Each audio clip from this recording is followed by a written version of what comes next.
창세기 4장입니다. 창세기 4장은 가인과 아벨의 이야기죠. 여러분 잘 아시는 가인과 아벨 이야기, 익숙한 이야기니까 한번 들어가서 은혜를 받도록 하겠습니다. 예, 가인과 아벨의 이야기인데, 자, 헌물과 행함의 관계성. 가인이 아벨을 죽인 이유, 살인자에게도 기회를, 주의 이름을 부르다. 이렇게 한번 정해봤어요. 한번 이번에는 첫째, 헌물과 행함의 관계성. 가인과 그의 허물에는 관심을 갖지 아니하셨다. 주님께서 그러신 겁니다. 그러니까 아벨과 그의 헌물에는 관심을 가지셨어요. 주님께서. 가인에게는 그렇지 않았어요. 이제 그러니까 이제 가인이 얼굴빛이 변했다. 7절에서 보니까 네가 잘 행하면 너를 받지 아니하겠느냐. 잘 행하지 아니하면 죄가 분에 엎드려 있느니라. 그렇게 말합니다. 그러니까 지금 하나님께서는 헌물을 받으시는데 헌물만을 기준으로 받으시고 안 받으시고 그런 것이 아니라는 겁니다. 5절에 보니까 가인과 그의 헌물에는 관심을 갖지 않으셨다. 아벨과 그의 헌물에는 관심을 가지셨다. 하나님은 우리가 헌물을 드릴 때 다 받으신다. 그게 여기지만 그게 아니라는 겁니다. 마태복음 5장에 나오죠. 예물을 드리다가 형제에게 원망 들을 만한 일이 있는 줄 생각나거든 예물을 제단 앞에 두고 가서 먼저 형제 화목하고 그리고 와서 예물을 드리라. 하나님께서는요, 예물에 관심이 있기보다는 예물을 드리는 그 사람에게 관심이 있다는 겁니다. 비록 우리가 예물을 드릴 수 없는 상황이라 할지라도, 헌물을 드릴 수 없다 하더라도 헌물을 드리는 그 사람 자체가 하나님 마음에 합당하면은 하나님은 만족하신다 그겁니다. 헌물을 가지고 왔지만 그 헌물과 헌물을 가져온 그 사람에 대하여 받느냐 안 받으시냐 그 말씀을 지금 4장 서두에서 하고 계시는 거죠. 가인은 나름대로 그도 뭐 농사 있는 자니까 열심히 준비했으나 그러나 하나님께서는 가인의 삶 자체를 받지 않으셨어요.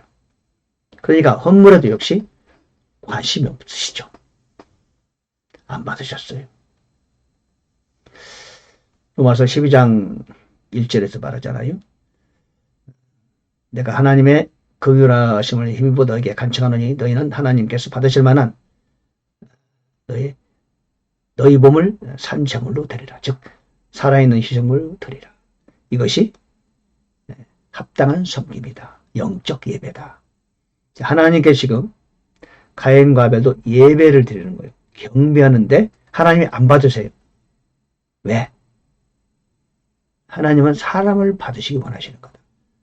사람이 준비되지 않으면은 사람과 헌물을 다 받으실 수 없는 거죠.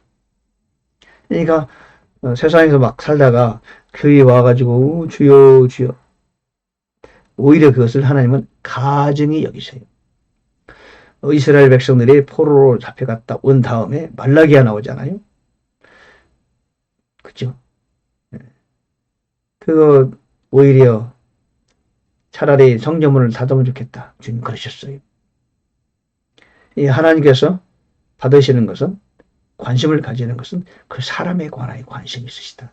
네가 어떤 사람이냐? 그것이 중요합니다. 우리 마찬가지죠. 오늘 이 시대에 살아가는 저와 여러분들은 과연 나는 하나님 앞에서 어떤 사람인가? 어떤 마음의 자세를 갖고 있는가? 하나님께 나의 마음을 온전히 드리고 있는가? 하나님과 나가 지금 서로 통하고 있는가? 이게 중요한 겁니다. 어떤 사역을 하고 어떤 헌금을 드리고 그게 중요한 게 아니라는 거죠. 그러려면 어떻게 해야 돼요? 늘 주님과 긴밀한 교통을 해야 됩니다. 또한 하나님 말씀에 깊이 심취해야 되겠죠. 그래서 하나님과 나 사이를 간격이 있으면 안 돼요. 가인과 아벨이 우리에게 지금 이 교훈을 주고 있죠.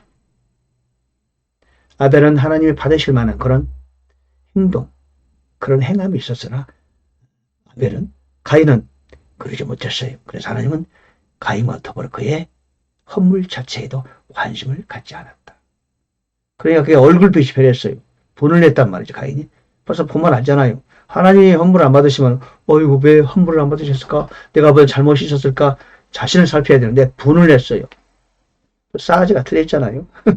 그지? 또 싹 수가 없잖아요. 그거 바로 그 말씀을 드리는 겁니다. 두 번째, 가인이 아벨을 죽인 이유. 가인이 자기 동생 아벨을 치려고 일어나 그를 죽이니라. 이랬어요. 왜 가인은 아벨을 죽였을까요? 동생이 몇이나 있었는지 모르지만 참 가까운 동생을 왜 죽이냐고요? 특별히 그게 죽일 필요까지는 있었나요? 만약에 아벨이, 한번 생각해 보자고요. 아벨이 하나님께서 별로 인정하지 않는 보통 사람이었다면 가인이 아벨을 죽일 필요가 있었을까요? 없었겠죠. 성경을 보면은 아벨은 아주 믿음이 좋은 사람이라고 표현하고 있죠. 시작에서. 어찌 보면 아벨은 순교한 사람이죠. 자, 왜 가인이 아벨을 죽였나? 간단해요. 아벨이 믿음이 너무 좋았어요. 아니, 믿음이 좋으면 죽습니까? 그럼요. 믿음이 좋으면, 넘어지면 위험해요. 죽을 위험에 빠질 수 있어요. 왜?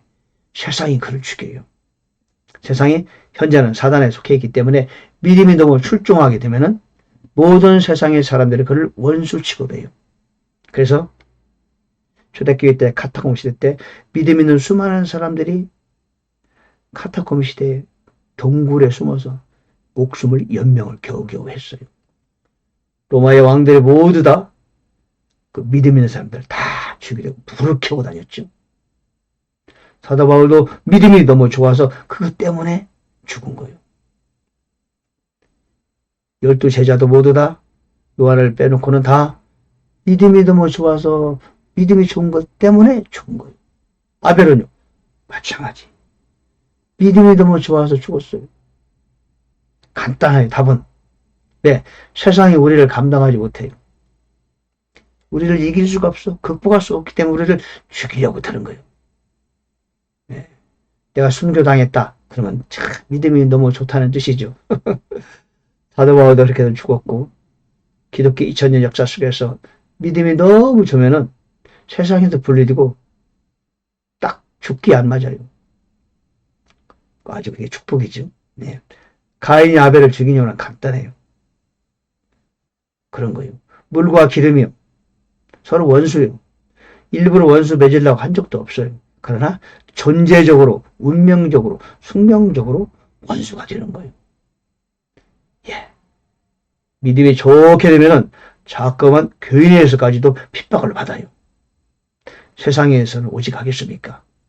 지극히 당연한 이치예요. 그래서 저는 아주 편한데요. 그렇다면 그 학교에서는 아주 믿음이 별로라고 봐야 돼요. 네, 자, 살인자에게도 기회를. 14절 보니까 나를 찾는 모든 자가 나를 죽이겠나이다. 15절 보니까 주께서 가인에게 표를 주사 아무도 그를 찾아 죽이지 못하게 하시니라. 그랬어요. 이 표를 줬다는 것은요, 어떤 표를 줬다는 뜻이 아니에요. 마크 upon him 그랬으니까 손에 마크를 찍어줬든지 계시록에 나오듯이 이마에 표를 줬든지 그런 뜻입니다. 마크를 해줬어요, 몸에다가. 그래서 죽이지 못하도록 했다. 근데 여기서 의문이 생겨요. 가인과 아벨 뿐이었는데 그때 사람이 있었나? 학자들 걸로 연구를 많이 합니다. 누가 있었나? 여러 가지 이제 아이디어를 찾아보죠. 또 그가 자기 아내를 알았더니 그녀가 스테하여 에녹을 낳았다. 여기 에녹은 다른 에녹입니다. 하나님께 가신 바로 하나님과 동행한 그 에녹이 아니에요. 그 아내는 누구였나? 아내를 어디서 찾았지? 예, 뭐 이렇게 답은 다른 게 아니고요. 글쎄요, 우리가 이제 어떤 연대기, 예, 그것이 이 사건을 지금 쓴 것이 예, 사람이 아무도 없을 때가 아니고, 그렇죠? 그 이유에 맞춰서 쓴 것이 아니겠느냐 이런 얘기도 하는데, 글쎄요, 잘 연구해보면은 아담이 꼭 가인과 아벨을 낳고 또 가인과 아벨이 젊을 때 총각 때 서로 죽이고 그랬느냐? 그러지 않을 수 있는 거죠. 100살, 200살 때 그럴 수도 있고, 그러면 그들의 자손이 아직 있을 수 있고, 많이 퍼졌을 수도 있고, 그럴 수 있잖아요. 가인이 아벨을 죽일 때 있고, 그들이 총각 때, 20대 때 죽였다고 말할 수는 없잖아요. 200살, 300살 때 죽일 수도 있죠. 그러면 그들의 자손이 있을 수 있을 것이고, 여러 가지 가능성을 생각해 볼 수 있습니다. 그리고 이제 아벨이 죽고 난 다음에 하나님 또 셋이라는 사람을 아들을 다시 주셔서 셋을 통해서 후손이 이어지게 됐습니다만은, 어쨌든 나를 찾는 모든 자 아무도 그를 찾아 죽이지 못하게 가인이 자기 아내를 알았더니, 그때 누구 했느냐? 그 약간 논란이 있고요. 자, 그런데 왜 하나님께서는 표를 줘서 그를 건들지 못하게 했는가? 하나님은 즉시 모든 사람을 심판하지 않으십니다. 악인이 횡행한다. 그런 하더라도 하나님은 즉시 그들을 저주하시거나 죽이지 않으세요. 오히려 때로는 그들을 보호해 주세요. 왜? 두 가지 이유가 있죠. 두 가지가. 첫째는 회개의 기회를 주는 거죠. 돌아올 수 있는 기회를 주시는 거죠. 두 번째는 변명하지 못하도록 하는 겁니다. 나는 너에게 최대의 자비를 베풀고 기회를 줬다. 너는 그 일을 다 말살시켰다.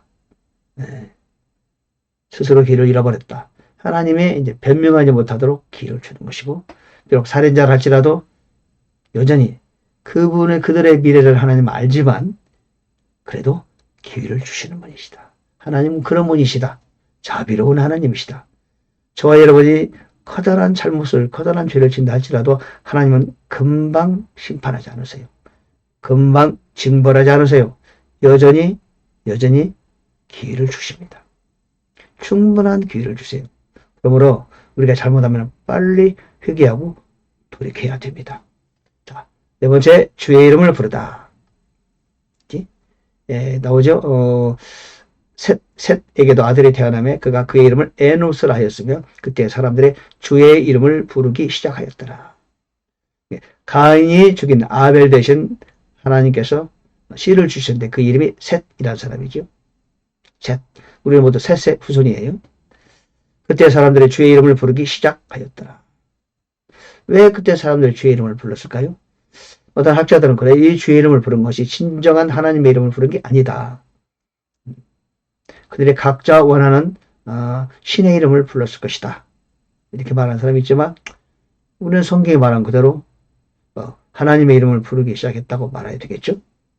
어찌 보면은 아벨의 순교로 인한 어떤 그 복음의 씨앗이 사람들에게 서서히 전해졌는지도 모르죠. 아벨 사건 이후였으니까 분명히 어떤 그 복음의 씨앗 대가가 있으면은 대가가 반드시 나오기 마련이죠. 피의 대가는 있는 거죠. 그래서 아벨의 피의 대가가 후손에게 이어진 것이 아닌가 이런 생각이 들기도 하네요. 주의 이름을 부르기 시작하였더라. 사실은 모든 사람에게는 하나님의 이름을 부를 만한 믿음을 하나님 주셨어요. 사실이죠. 저는 이제 믿지 않는 사람에게 제가 통화를 하고 가끔 만나고 전도를 할 때 그렇게 얘기합니다. 당신이 믿음이 없다고 하지 마세요. 하나님께서는 당신이 하나님을 부를 만한 정도의 믿음을 이미 주셨습니다. 저는 교회 안 다니고 복음 전한 적이 없다, 믿음 없다, 그러지 마세요. 하나님이 당신에게 믿음을 이미 주셨다. 그 작은 믿음을 사용해서 하나님을 충분히 부를 수 있는 믿음을 당신은 가지고 있다. 그러므로 그 믿음을 당신 안에 잘 보이지 않는 그 믿음을 찾아서 그걸 사용하세요. 그리고 하나님을 부르세요. 그럼 하나님은 응답하십니다. 그렇게 제가 가끔 얘기합니다. 자기가 믿지 않는다, 하나님을 몰라요, 그런 사람들에게 저는 그렇게 말합니다. 사실이거든요. 모든 사람에게는 비록 교회를 다니든 안 다니든 상관없이 하나님을 부를 만한 정도의 믿음을 주셨죠.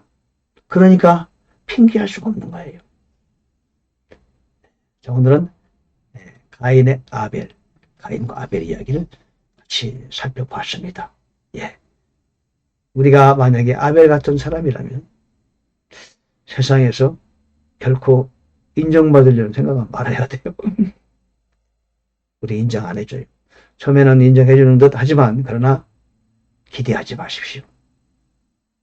우리는 세상에 기대를 받지도 않지만 우리는 세상에 기대하지도 않습니다. 그게 우리의 정체죠. 감사합니다.